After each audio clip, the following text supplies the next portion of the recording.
Chris में मेरे माता पिता एवं भाई बहनों, आज हम सामान्य 13वां रविवार में हम प्रवेश कर रहे हैं और आज विशेष करके हम सभी को माता कलीसिया प्रेम के बारे में बतलाने के लिए समझाते हैं।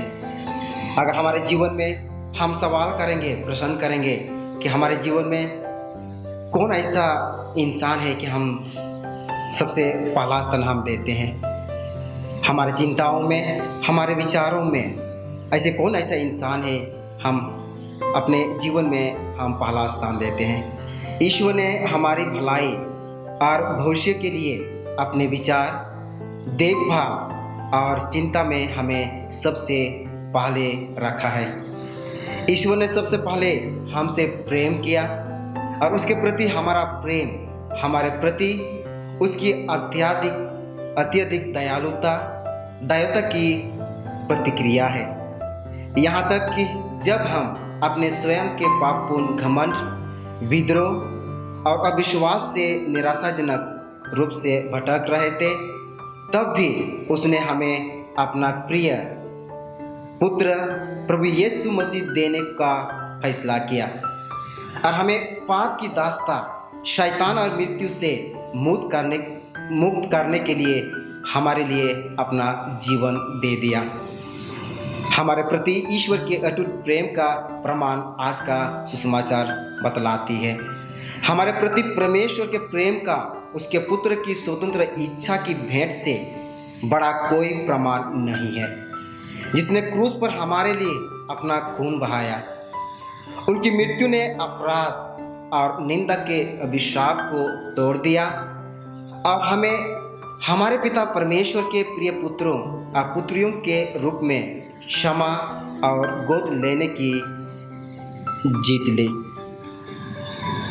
अपने क्रूस की विजय और पुनरुत्थान के माध्यम से प्रभु यीशु हमारे भीतर रहने वाले पवित्र आत्मा के उपहार और शक्ति के माध्यम से हमें प्रचुर मात्रा में नया जीवन प्रदान करते हैं।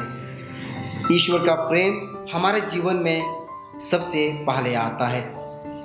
पवित्र आत्मा हमें शाश्वत पिता, शाश्वत पुत्र प्रभु यीशु मसीह के प्रेम को प्रकट करता है, जो हमारे साथ अपना घर बनाने और हमें शांति और दोस्ती के बंधन में एकजुट करने के लिए आते हैं। इसलिए प्रभु यीशु ने अपने शिष्यों को आदेश दिया कि वे बाकी सब चीज़ों से बढ़कर उन्हें अपनी अविभाजित निष्ठा और प्रेम दें। उन्होंने हमारे लिए जो किया है उसके लिए हम उनके आभारी हैं। प्रभु यीशु हमें आश्वासन देते हैं और वादा करते हैं कि हम हमारे नश्वर शरीर को अपने जैसा बना लेंगे, ताकि हम अनंत काल तक उनके पुनरुत्थान में पूरी तरह से भाग ले सकें। ईश्वर का कोई सम्मान नहीं, ईश्वर के समान हम समान नहीं हो सकते, उनके बराबर हम नहीं हो सकते हैं। यही कारण है कि हम शाश्वत पिता, पुत्र और पवित्र आत्मा के प्रति अपनी अविभाजित निष्ठा, विश्वास और आज्ञाकारिता के ऋणी हैं। यीशु अपने शिष्यों को चुनौती देते हैं कि वे सबसे पहले इस बात की जांच करें कि वे किससे प्रेम करते हैं। एक सच्चा शिष्य ईश्वर से सबसे अधिक प्रेम करता है और वह प्रभु यीशु के लिए सब कुछ त्यागने को तैयार रहता है। क्रिस्त में मेरे प्यारे माता पिताओं, जो हमें उसका अनुसरण करने के लिए कहते हैं, यीशु इस बात पर जोर देते हैं कि उनके शिष्य उन्हें वह वफादारी दे जो ईश्वर के कारण है, एक ऐसी वफादारी जो जीवन साथी या रिश्तेदारों से भी बढ़कर है।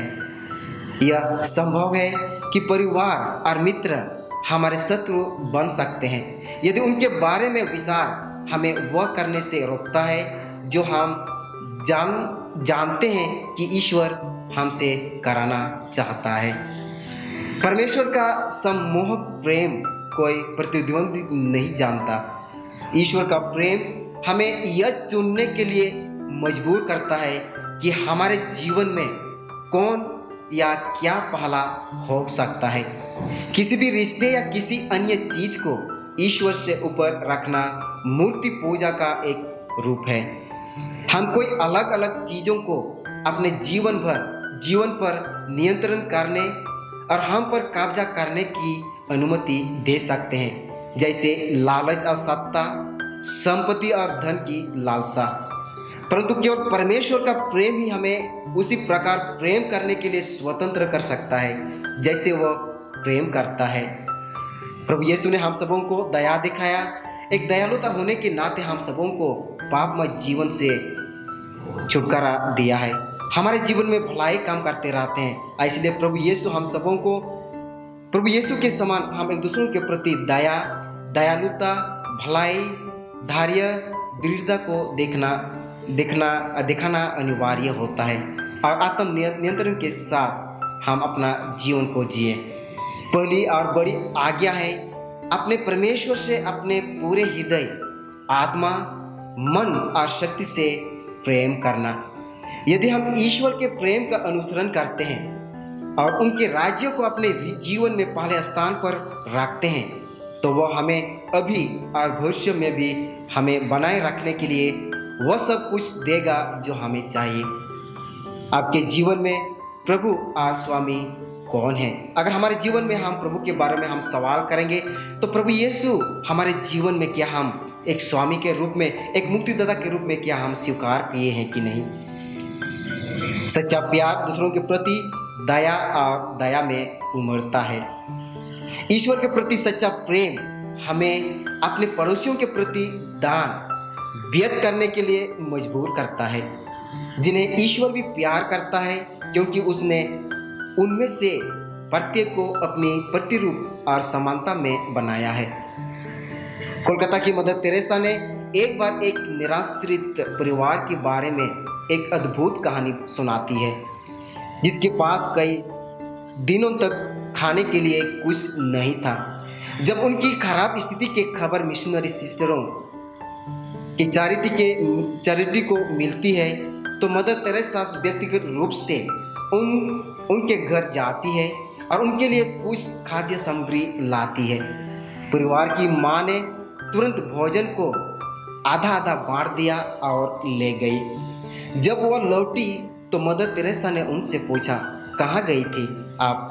उसने सरल उत्तर में दिया, मेरे पड़ोसियों को वे भी भूखे हैं।